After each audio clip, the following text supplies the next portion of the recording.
Well, African migrants and refugees trying to reach Europe are being sold off to slave markets in Libya. That's according to the International Organization for Migration. It says victims are detained by people smugglers before being sold off to private clients in town squares and car parks. Women are forced to become sex slaves and men become manual laborers.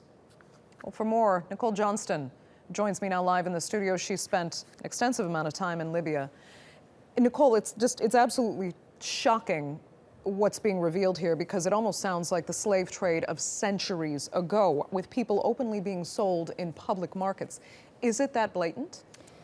It's not quite that blatant. I'll just explain the process. What's happening is we have, tens of thousands of migrants from West Africa leaving their homes. They travel to Niger, to a town called Agadez.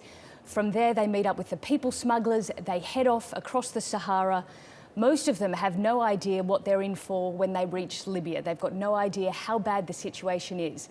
When you're in Niger, and we were there last year, we spoke to a lot of these migrants who'd been in Libya, had a hell of a time, and had then returned.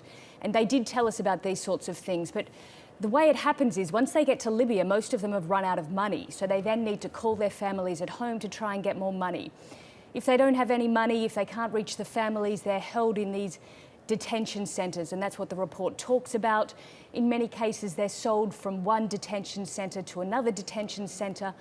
The longer they're held, the higher the price goes, and in some cases, they're then sold on, and that's when it starts to look like an actual slave market, because they're sold on to people who then use them in manual labour. And as you said, in the cases of women, particularly women from Nigeria, they think they're going to Europe, but they end up in brothels in either Libya or in Europe. And yes, it's a pretty terrifying situation, but not really surprising when you hear the stories from the migrants who've returned back to Niger, who say, look, I'm giving up, I'm going to head home.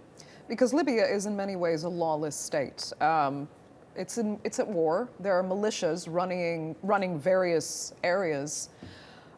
Can anything be done then to stop this trade, this practice, and beyond that, hold anyone to account?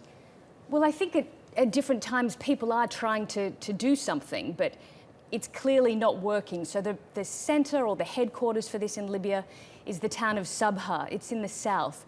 And when you speak to these migrants in Niger, they talk about, it's the Wild West, it's lawless, there are gangs, militias, some of them called them the Asthma Boys. They were terrified of them, they get beaten up by them.